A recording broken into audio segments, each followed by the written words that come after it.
Well, welcome everyone.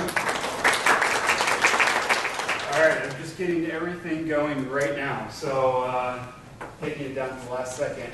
So today I'm going to be talking about publishing for new practitioners. This is something that is very near and dear to me.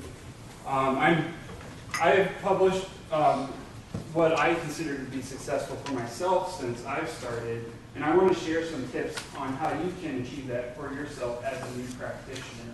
So I've actually been out of PGY2 for 4 years now, and I just actually got my 11th paper accepted at ADHP last week, so that was exciting, and it was a residency project, so it's not impossible. You just have to work hard on it and follow some of these tips today. I have a lot of practical information in here to help you. So I really encourage you to go back and download the slide set for this presentation. Also, I will be advancing the slides today with my phone, so I'm not texting again. So without further ado, let's get started. Now, these are the objectives that we have for today. And the first one, we're just going to be talking about different publication types and benefits. Because there's a lot of different publications you can work on as a new practitioner, there's going to be certain ones that are going to be easier to accomplish within a reasonable period of time. Things like review articles, like our previous presenter mentioned, that's going to be a great opportunity for you as a new practitioner and a great place to get started. The next two objectives sort of go together, trying to get the most mileage out of your publications and really integrating that into practice. Because you're going to be a busy new practitioner getting your services set up, or you're going to be doing some other activities, you are going to need to find the time to work on this. And if it's not incorporated with what you do on a day-to-day basis, it's going to be extremely hard to accomplish. Just because you're not going to have that big T word we talked about today, which is time. But there's going to be some tips today to help decrease that time that it involves. And I'm actually going to include some things to help you get through maybe a resident paper that you're working on now. So how many of you are actually working on your residency paper right now? I'm just sort of curious about that time of year, right? How many of you that aren't working on a residency paper are writing a paper right now? And how many of you have just never written a paper and you're scared? All right. That's okay. That's great. That's why we're here today. So I'm going to help you through the process. And part of the presentation is going to be interactive today. What I have at everyone's table is I have an audience response device. When I open the polling, you can pick your response. It will take it when it turns green. That means it's accepted the response. And then we'll see where everybody is at in the room, and we'll go from there. So we won't do as much hand raising, but I still will have a little bit. So I'm going to open the polling for the first question right now. And I just want to see your comfort level with publishing papers earlier in your career, or if you're later in your career, you can answer that to the next 5 years. So I'll give you guys about 20 seconds to try to figure out how comfortable you are. Probably makes you feel a little bit uncomfortable. All right, so we're up to about 52 responses right now. Exactly how many people are here. Let's see what's where everyone is. So, strongly agree being the most comfortable. We have a good amount. We have about a third of the room that's around agree, and then we have some people in the room that don't feel comfortable, and some that really don't feel comfortable with publishing. But there's good news. Every single person in this room can publish a paper. I guarantee you can do it. You just have to have a little bit of direction, and having a good mentor can really help, and that's something that I've heard a lot today. So, how many papers get published? Well, 5,500 per day. Right, that's a lot of papers. There's no reason you can't be one of those papers. And 20,000 journals. We'll talk about picking the right journal because that can be challenging. And then 2 million publications per year. There's no reason why you can't be one of those 2 million. Okay? It should not be overwhelming to you.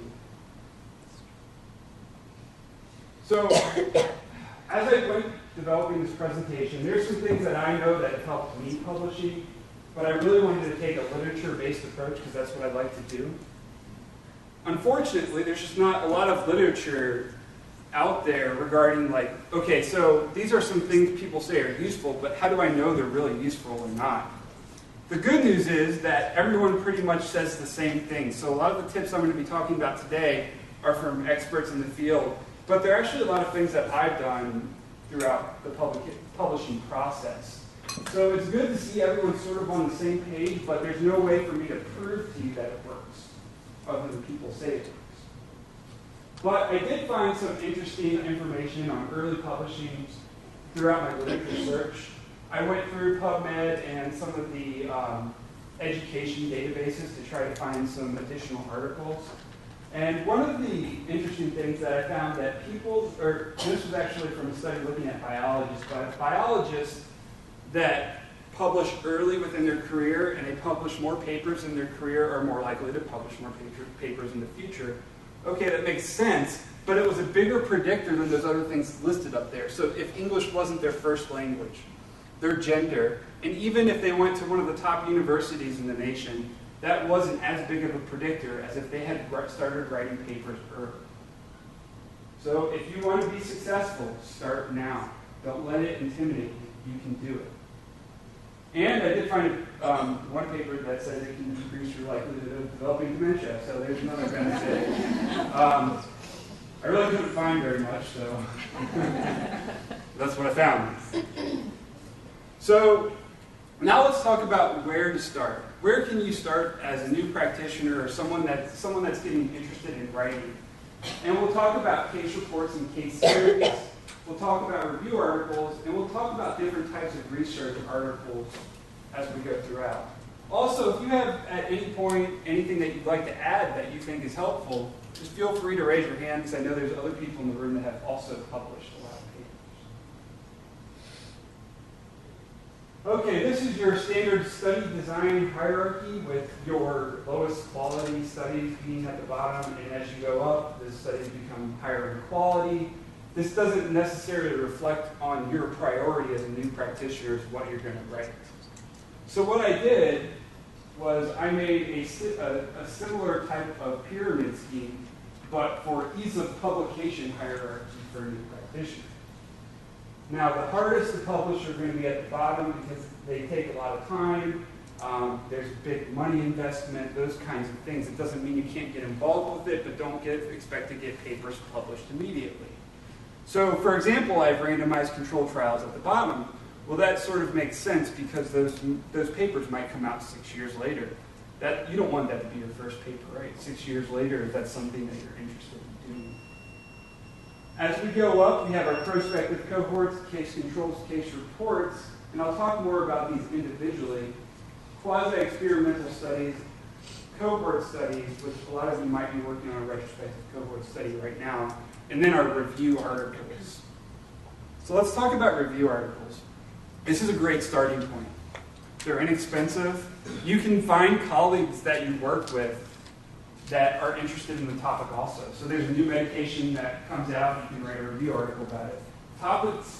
There's always new things coming out, so there's always review articles to be written about. And it's okay if someone else has written about it in another journal, because it might be in another field, and it's still probably going to get accepted because it's a hot new topic. So don't feel bad if someone else has already written something similar, but do make sure that you have a home for it. So if all the journals that you're interested in publishing have already published on it, it's probably not the best paper to write if you want to get it accepted. It really increases your external recognition, so people start seeing your name. So a few times today we've heard like, oh, this person knew me because I published papers. So people are going to see the article that my resident wrote in AJP, and they're going to see like, okay, I saw this person's name, and that's going to help them down the road in the future. And it's going to help you. So getting your name on publications is going to be important. And review articles are actually cited pretty frequently. So not only does your initial publication do people see, but also within the reference components of other papers, your paper may be cited as a review. Now there's two different types of reviews. There's your systematic versus non-systematic. Systematic reviews take a stepwise approach of determining what papers are going to be included. For example, I'm working on one right now where I looked through 12 different databases, and I had specific search criteria, and I had inclusion and exclusion criteria for articles. Now, this is going to be a stronger way of a design of doing the review itself, and people are going to trust the results more often. These systematic reviews get cited more. Cochrane is a big publisher of systematic reviews.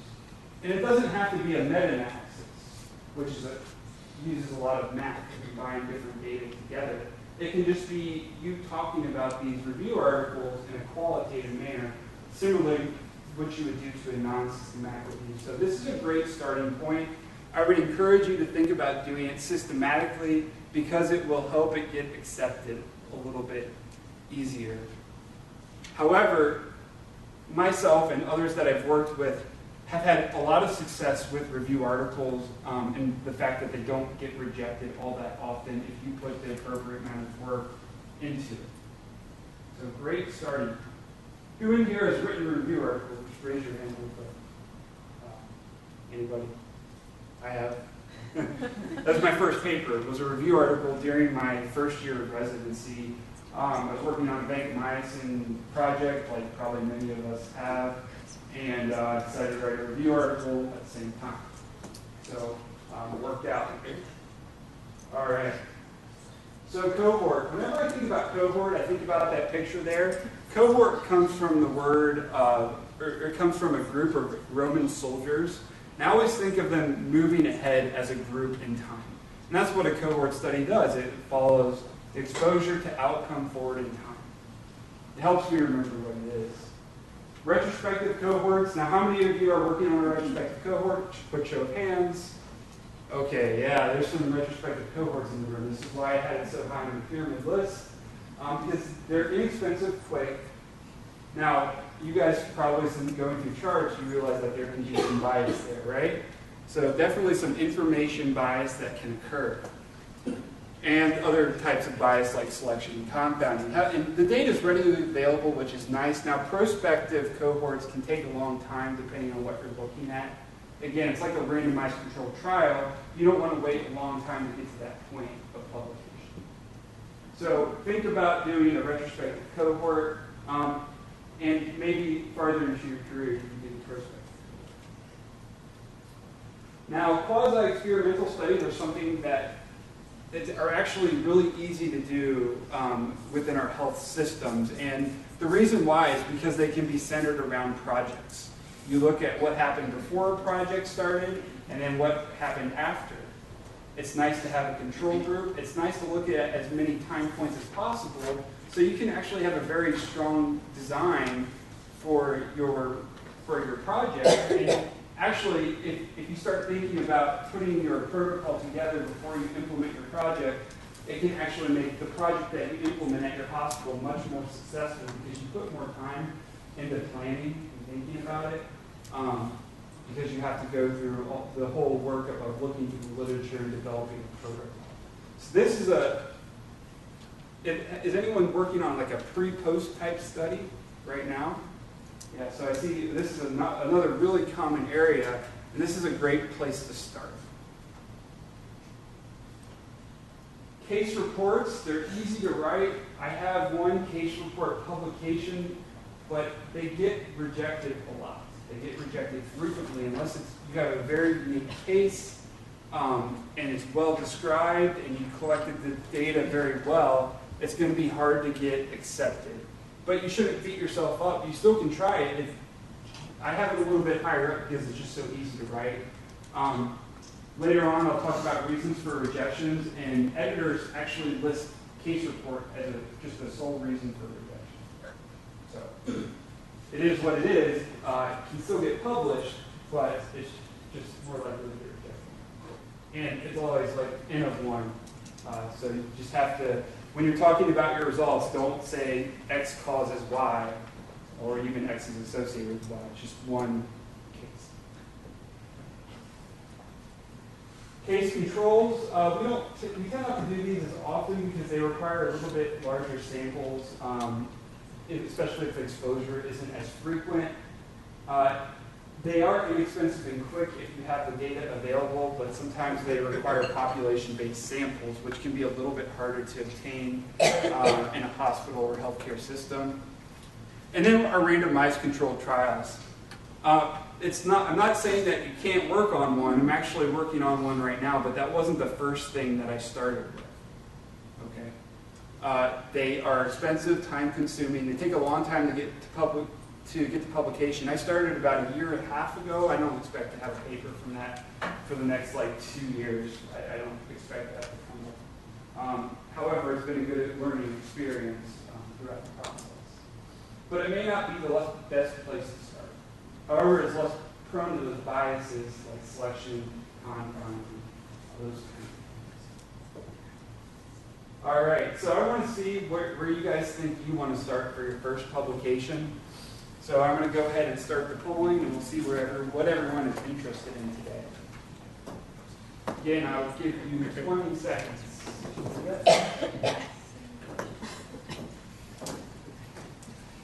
I probably biased your responses a little bit.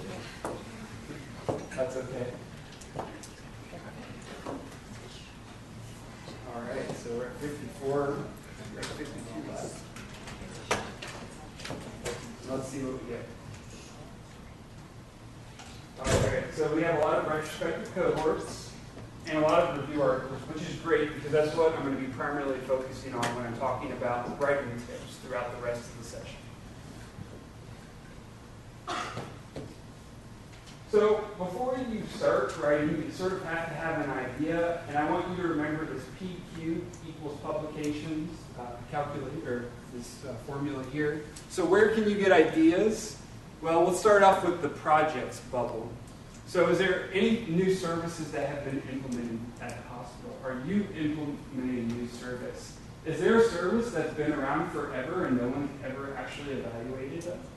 This year, one of our projects, we analyzed our PCA service. It's been around for 20 years, but for whatever reason, we had to analyze it in detail as far as a publication standpoint goes. So thinking about what's going on, is there new regulations that have been implemented? You know, healthcare is always changing, and if you can be on the forefront of those changes, you can collect data on that and get a publication on it because you're going to have to deal with it anyway. Right? So you're already dealing with it, so it's an easy way to get publications. And is there a problem at your institution, something that needs fixed? This can be another place for a good idea. Think about the people around you. Do you know what your other coworkers are interested in terms of publishing? If you know people here today, can you tell me what types of things they've published in the past? You should know that. What I do is I keep a list. So when I talk with people and I, just in conversation, they'll say I've written this paper before, and I'll just make a note of that because in the future, if it's something an idea that I have, I might want to go to them and be like, hey, we're interested in working on this. So knowing the people around you, knowing the physicians, the nurses, the nurse practitioners, the PAs, all these people are interested in publishing. So don't just stay inside your pharmacy bubble. There's a lot of people that want to work with you. You just have to be aware. Do your physicians have any unusual prescribing patterns? I know I've seen some unusual prescribing patterns from place to place. Those are going to be great places to do a research project because, well, it's different. And if you have enough times that they do this unusual prescribing practices, it can certainly be some type of retrospective study. And then practice really incorporates a lot of those other things that I talked about. But what are you doing on a day-to-day basis in your practice? Do you have any unique patient populations that you serve? What unanswered questions? What things do you get frustrated with when you're treating a patient and you're just like, you know what? I don't have a good go to talk to the patient about choices between medications. I don't have a good answer for them because the research just isn't there. So when you say that, you should be thinking about, is this a chance for developing a project? And don't just focus on medications always. Think about patient education or social disparities. There's all kinds of opportunities that are outside the world of medications where we can study as pharmacists. So getting started, I'm going to go through all these tips with you. I'm just going to speed past this slide for time's sake so I can spend more time talking about each one of these individually. Now, I didn't know that Lynette was going to have Yoda. And I guess it stems from being at St. John's, but finding a good mentor, I guess we think of someone as Yoda over there. But you want to find a good mentor for writing your paper because maybe your first paper you're just not going to feel comfortable with the process. So the first thing that's really important is make sure they have time. Now this person can be busy, but they need to make time for you. And you need to make time for them. So when they have that brief opening, they can meet with you, you need to make sure you're there and you open your schedule for them. Okay? So it's a two-way street with time. And it's actually a two-way street with all of these. It's not just finding a good person, but it's being a good mentee yourself so that you can develop a strong relationship and push forward in the future. Make sure that they've written papers before. Okay, it seems sort of obvious, but that you don't want both of you to be going through that process for the first time. There should be someone that has written a paper before on board. Make sure they're committed. Having a good attitude is really important. It's harder to work with someone that's negative, and it's not impossible to do. However, it's a lot easier to work with someone that has a positive attitude because that's going to push things forward. And communication is always something that's extremely important between both parties.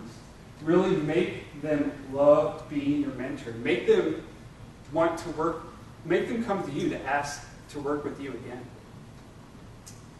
Okay? So working with a team, think about what you're working on. If you're working on a review article, should you have 10 people writing the review article?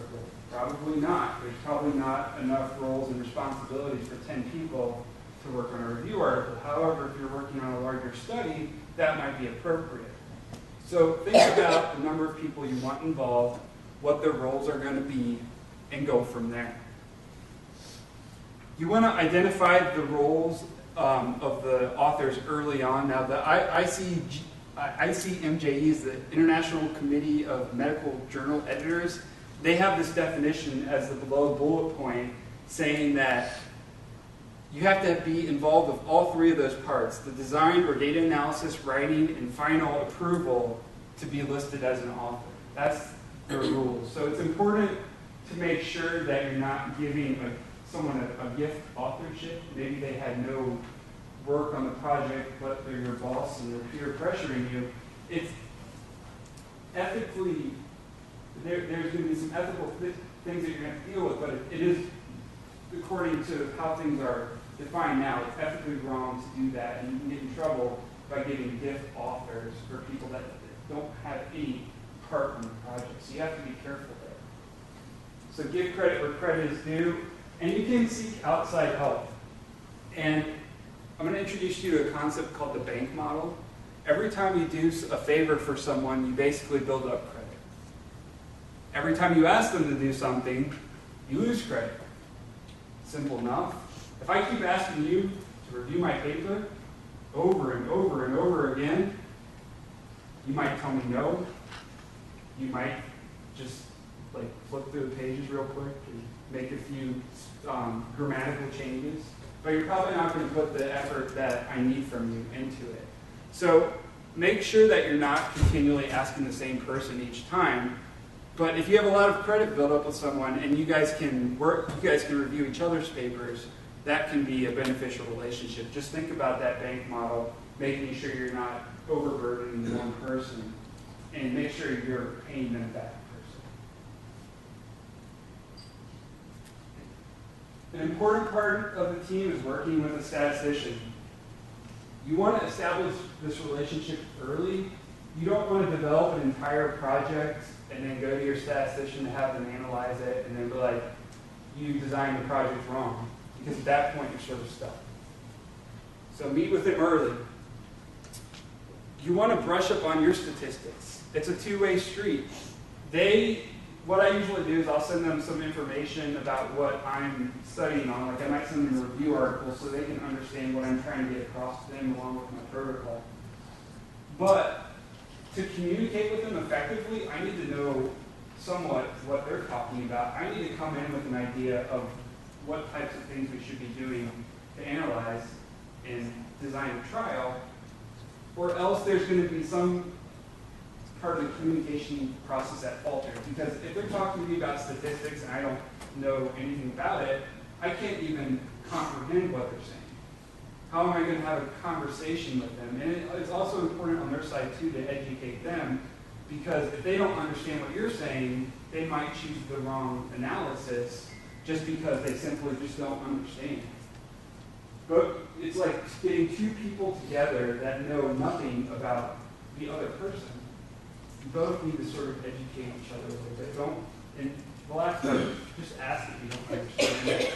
They're usually really excited to be there and happy to sort of walk you through the process. Okay? But please brush up before you go. All right, so journal selection. Have you guys ever struggled at this point? All right, so today I'm going to give you a website to go to that can be very helpful. This is the SC Imago Journal Rank, or SJR. It's very similar to Impact Factor. It basically gives a numerical, a number based on the number of citations, the quality of the journal that cites them, and the field. So it's a little bit more involved than Impact Factor. But what this website does, it gives you a rank of the journals based off of this criteria. And I'm going to show you an example here.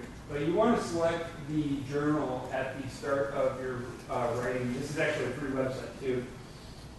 Because you want to make sure you fit everything with what they want. For example, HHP has a 150-word abstract. And if I would have written like a 300-word abstract, I would have had to go back in and fix that, and I would have just been angry that I had to do that. Because you probably don't need to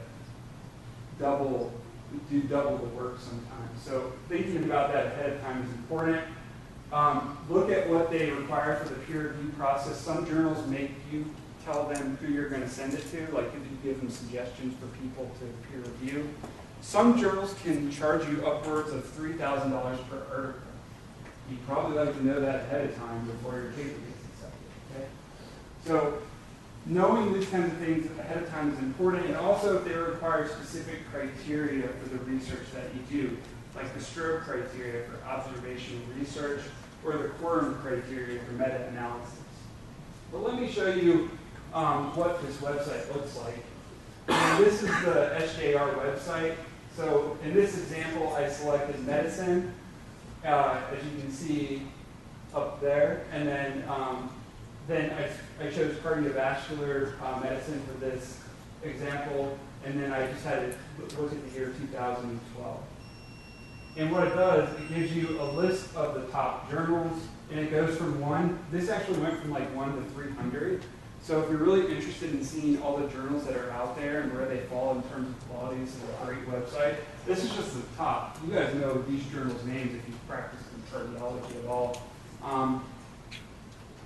And they're also listed by quartile. So if you see the green Q1, that means it's in the first quartile. But there's 50 journals in the first quartile. So if you're trying to publish in cardiology, you don't have to publish in circulation. There's a whole list of journals that you can decide to publish in based off where you think your paper is a good fit.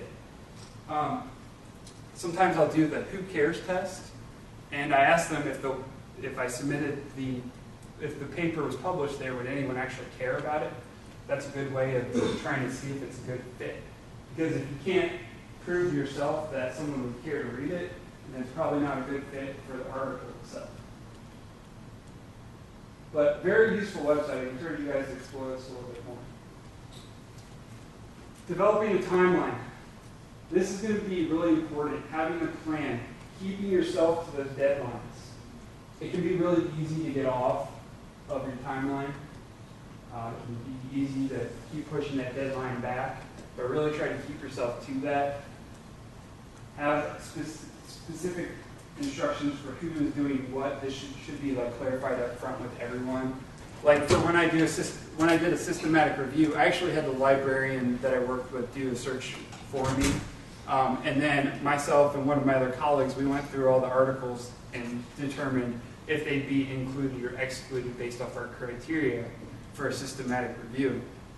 Or maybe you decide to write specific portions and you deliver those, but you need to have a timeline for everybody involved with the project, or else people will keep pushing it back because it won't be a priority for them.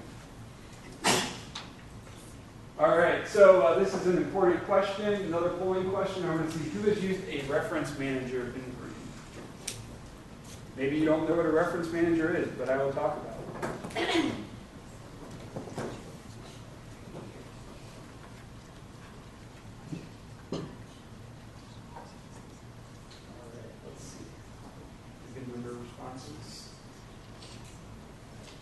All right, so good.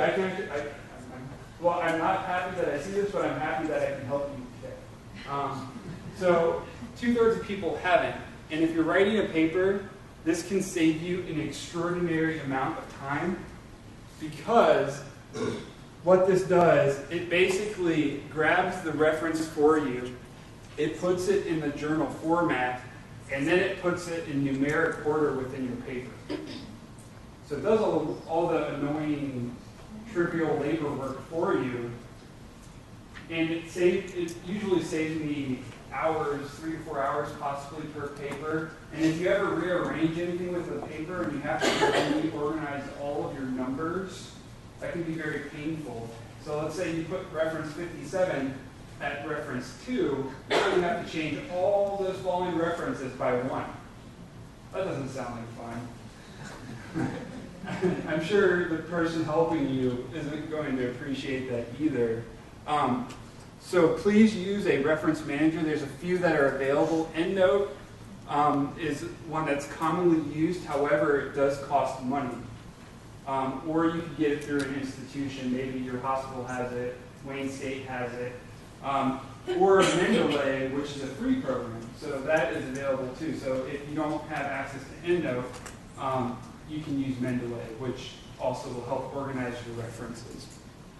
So it saves you a ton of time. They can actually retrieve full text articles for you. There's just a button that says retrieve full text, and it does it for all your papers, as long as you have it connected to your library. It can help keep things organized, and if you get rejected or you have to resubmit somewhere else, they'll change the format of all your references for you. So it saves so much time. So please, if there's one thing that you get out of the presentation today, do this if you're writing a paper. I promise you it will save you time. You can thank me later. And it helps with revisions. This is Endnote. This is the interface.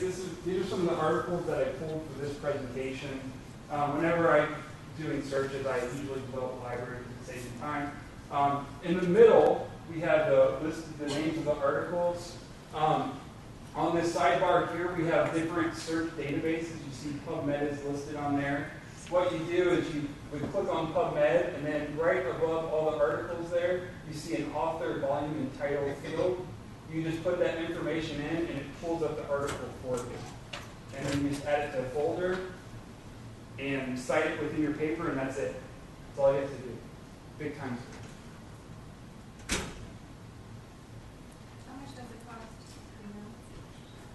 Mendeley is free. Endnote, do not know because it doesn't cost me anything. That's a good question. You can get a 1-month free trial. I've done this with residents before. But that's a good question. I can get back to you. That's great. Yeah. And the biggest part of writing is just to start writing. Now there is an optimal order in what you can in the method of writing itself. Don't start by starting to write the introduction. That is where most people get writer's block from. So the optimal order is methods first. If you're like working on your residency paper, start writing your methods first because you've already done this before. You can get it down quickly. Your results can get pushed out quickly because you're just simply going over your results. Going through your discussion, and I'm going to give you guys 5 specific things to write in your discussion. That's all you have to write. I'm going to give you 3 paragraphs for research. That's all you have to write for a research project, and a few slides here. start writing and think about your figures as you're making them, because it's painful to get to the publication process and then none of your figures meet their qualifications. Most figures require at least 300 dpi or dots per inch. This can be achieved with using PowerPoint slides and converting to TIFF, a TIFF format. If you need more specific instructions, just Google how to do that. There's things that come up right away. And consider becoming a reviewer, because seeing what other people do well and where other people struggle can help you with your own writing. So after reading the paper, have you ever felt like you had no idea what the author was trying to get across?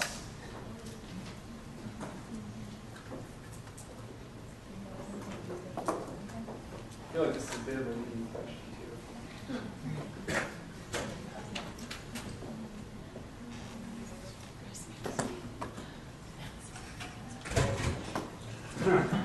That's fine. All right, 92% of people said they felt that way. So I'm going to go over some tips to help you prevent this from occurring. And what's the first thing that the person reads when they get a hold of your paper? I was going to say the title, but the abstract is next. So fewer words are better. You want to grab people's attention right away. You want to try to avoid bias, saying what happened with your study. Like me telling you that we improved the phenytoin prescribing patterns at my hospital in the title is biased. So don't do that. Just say phenytoin service at health system pharmacy. Not the best title. You want to include a hint at the methodology. So if it's a cohort, say it's a cohort. We're going to skip over this activity for time's sake. Now the abstract, this is something that you're going to be writing at the end, but it's going to be the second thing that people see. Usually you lose a good percent of people after seeing the title. You lose a larger percentage of people after reading the abstract. So you want it to be short and concise and convey all that important information. You don't want to speculate within your abstract. It's really just giving them as much data as you can and making it simple and easy to read. And it shouldn't mirror the paper. Now this is going to be really useful. I want you guys to take a mental note of this or get the slides later. When you're writing the introduction for your research article, this is all you need. You're doing a retrospective cohort, state the clinical problem, talk about the past research, and put your purpose down. 3 paragraphs. Using these methods, I wrote papers a few weeks ago within like 4 or 5 hours, just going through like the standard approach and then building in what I thought was necessary to add in later on. So following a standardized approach can be helpful, but sometimes you have to change things. Now methods is the heart of the paper. You want to explain it so that someone can redo your trial. You want all the details in there. If you explain in that amount of details, you won't get beat up during the publication process because they can understand fully everything you did. So if they can repeat your trial, that's great. It introduces the research question. If you're using some type of methodology like a definition, like maybe you're defining what's your definition of acute kidney injury, you want to make sure you're using a standardized definition, because if you're not, then you have to validate it yourself. Who here knows how to validate a definition like that? It's difficult. So that's not the point of the presentation today, but the point is to make sure you're using something standard. And then always mention that your study was approved through IRB. Now these are the different sections within the methods that are going to be really important that they're there. So for a research study, including all this different information into a number of paragraphs is going to be important. Talking about the design and the setting, what length of time it was performed over, the inclusion and exclusion criteria, the intervention's outcomes, your sample size calculation, and statistics. All that needs to be in there. For review articles that are systematic, you want to mention your search terms, where you looked. Did you look in PubMed? Did you look on an educational database? When did you search? what year did you go back to, and how did you decide what articles were going to be included or not. Results, simply state your results. Don't try to get fluffy in this section. Don't repeat what you have in your figures and tables within your text. It doesn't have to be long. There's no rule that whenever you're writing a paper, the goal is to keep it concise. So if you ever feel like you're writing to just put words on the paper, don't do that. You just want to be as concise as possible when writing. The demographics, so usually have table 1 demographics that come first, followed by your primary outcome, and then your secondary outcomes. That's it. Right? Just talking about the results. All right, so discussion, similar to introduction, this is the standard discussion format, 5 paragraphs. First one, summarize your results, but don't necessarily repeat it. Then you compare and contrast what you found to other studies that have also looked at the same kind of topic. Then talk about your implications. So what does this mean? What effect is this going to have on practice? Can you implement the service in other hospitals? Limitations. You can also incorporate strengths into here also. And then your last paragraph being your conclusion. All right, that easy. 5 paragraphs. Just get it down. Start writing. It doesn't have to be the best writing ever. Just getting it on paper will be a huge step towards accomplishing your goals. Because the revision process is actually a lot easier than the writing process. Although sometimes it can be lengthy. Understand your writing habits, so minimize distractions and try to set aside time. Find a good spot where you like to write. It might be somewhere at the hospital. If you have a certain block of time, maybe you can go to the library. If you write at home, maybe you have a spot there that works really, really well for you. Sometimes if I'm writing at home, I have this really nice chair in my basement. I actually got it for like $20 at the garage sale. But it's really comfortable, and for whatever reason, I write really well when I'm sitting on that chair, and like the words just flow out. I don't know what's going on. But everyone has their own thing, right? And then don't lose momentum. If you feel like you are writing really well, don't wait. Like maybe you have to put an hour or 2 extra at home, but that'll save you from having to revisit the topic, which can just take more hours on end. So if you really feel like you're on a roll, just finish it.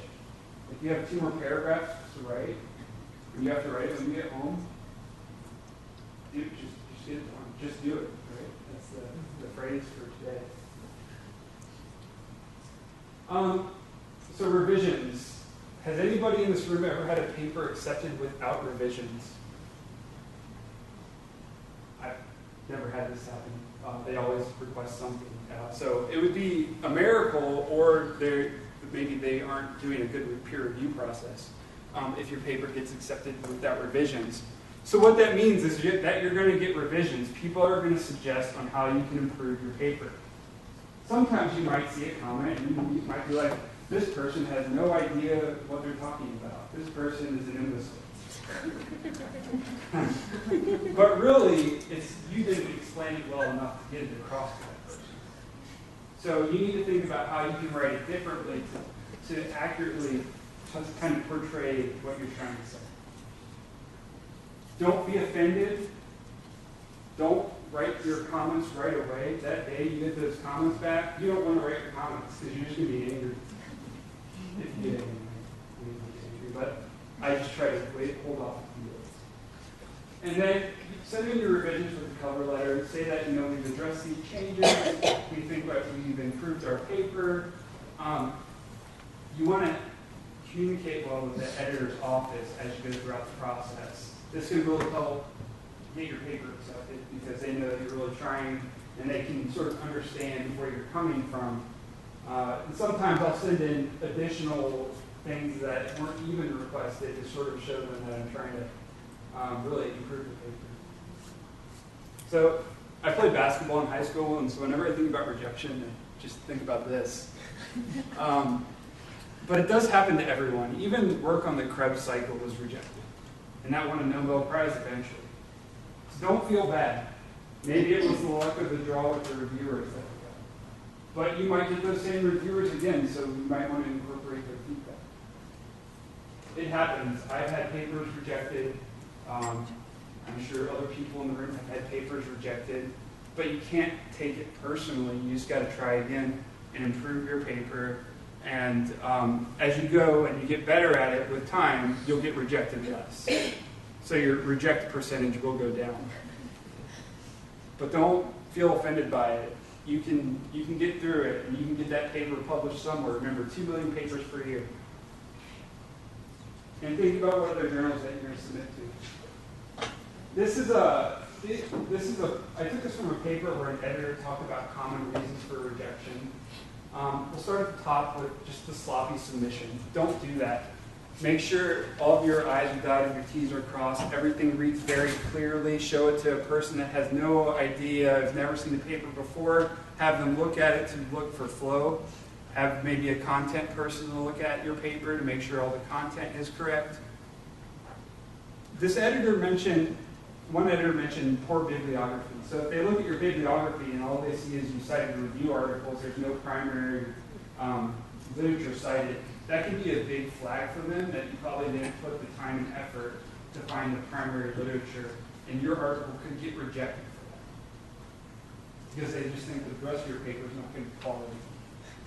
Poor design, well, hopefully you meet with your statistician early and get your design issue hammered out. Not original, this is something they mentioned, but I feel like more, the NIH is actually encouraging more duplicative work to be done, so we can, when one person finds something, we can sort of validate that. So that might be changing in the future. Conclusion overstated, this happens a lot. I think if I had to bet, I would say like half of you right now are overstating your conclusion for your study that you're writing. Because you have to understand the weaknesses with your trial. If you're working on a retrospective cohort, you can't say that this is going to change the world and completely change practice. Okay? I see it happen all the time. Now, probably by the time you get the publication, that'll all be fixed because your preceptor will look at it and go, what is this? We can't change practice, but you have to think about all the limitations of your research. Make sure the language is appropriate. And again, case reports came up. So if you're going to write a case report, just assume you're going to get rejected at least once. But you have to be okay with that. You can still do it, but you're probably going to get rejected. It's important to integrate all this into practice. We've heard a lot about this today in the other sessions. Killing two birds with one stone. Try to incorporate what you're doing into your research. If you're working on a project, you could probably do some type of research on that. It doesn't have to be medication related. Maybe it's patient counseling. That can be a great project. Work with other staff. Know the people around you. Know the pharmacists around you. Know what they're interested in. Keep a list of other people's interests. I think being a team player is really important because when you're first starting on projects and publications, if you do a half-effort job, people are going to see that. And do you think they're going to ask you to work on it again next time? They're probably not. Because they know if you're really not going to put the effort in the first time, it's probably going to happen again. So when you're working on something, be the go-getter. Be the one that is always trying to achieve better. And you'll pull the rest of the group with you. Even if you have to be a little bit annoying, it's okay. But you want to be that person that pushes the project along. And then they'll want to work with you again. And just communicate your interests. Tell people what you do. You can do great research, but if you never talk about it, if you never publish it, it never happened. Because if you only know about it, then it's worthless, even if it's groundbreaking. All right, so I was going to come up with like a top 10 list, like the David Letterman thing, but then I thought, well, I'm sort of curious what you guys think are the most important take-home points from today. So I came up with 10 different tips. I want you guys to write down on a piece of paper your top 4 and the letter that it's associated with. So if you think writing a review is the most important, write A as first. Just start writing, getting those words down on paper. B, keeping your eyes open for opportunities. C, become a reviewer. D, download a reference manager. E, develop a timeline. F, find a good mentor. G, be a team player. H, keep momentum. I, and then involve a statistician. J. So pick your top 4 and rank them A, B, C, and D. I'll give you guys about 30 seconds to do that. And then on the next slide, I'll have you key it in, but don't do it yet.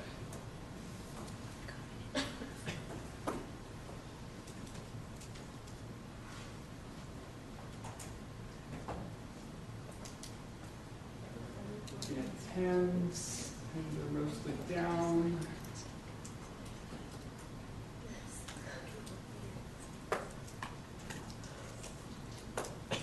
Does anybody need more time? Raise your hand. Okay. All right, now I want you to key them in now in the order that you rank them in. Oh, I can't move back.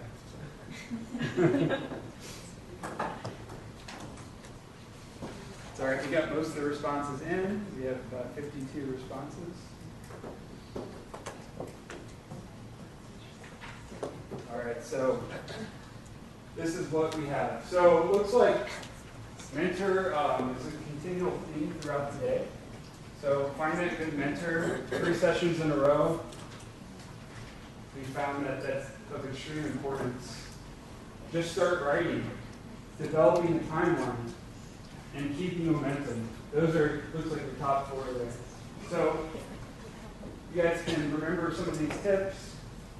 I really encourage you to download that PowerPoint, and as you're writing your paper, follow those like 3 paragraphs for the introduction. Download Endnote or Mendeley, use a reference manager. Go to that journal rankings website and play around with it. See what the top journals are. See where you think you can publish your paper, and you don't have to publish it in the #1 journal. There's tons of journals out there. All right, so if this question looks familiar, it's because I asked it at the beginning. So I want to see what you guys sort of think.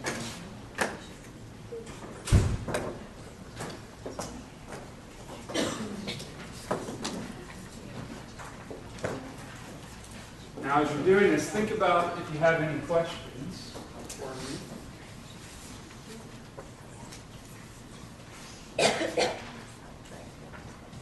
See where everyone got. Well, I think that has definitely shifted, so I'm happy to see that. So this has gotten something across today. What questions do you guys have for me?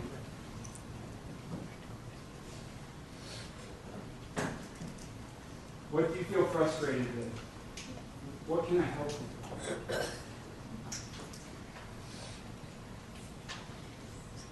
Yes. What type of resources would you recommend kind of getting your feet wet with stats? Sure. So there's actually one textbook that's out there that I'm gonna give you a few different recommendations. One, there's a textbook called Drug Information Guide for Pharmacists. It talks about statistics for pharmacists, so it doesn't go as in depth to the mathematical concepts behind it, but it explains it at an easy to understand level.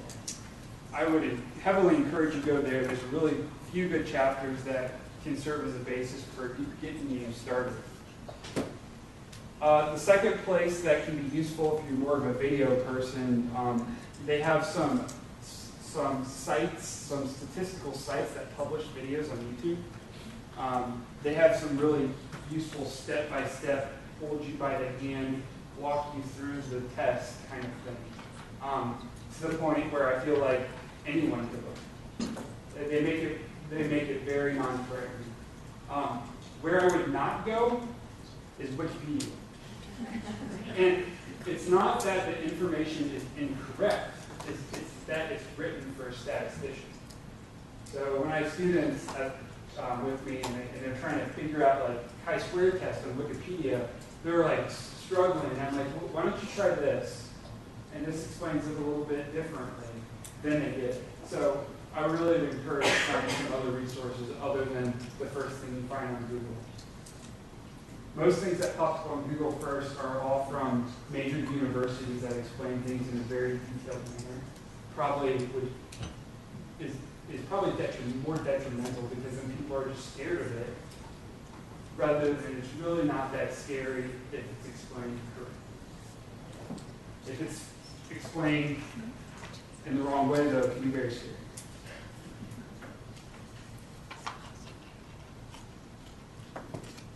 All right. Well, if you guys have any questions, I'd be feel free to talk to me at lunch.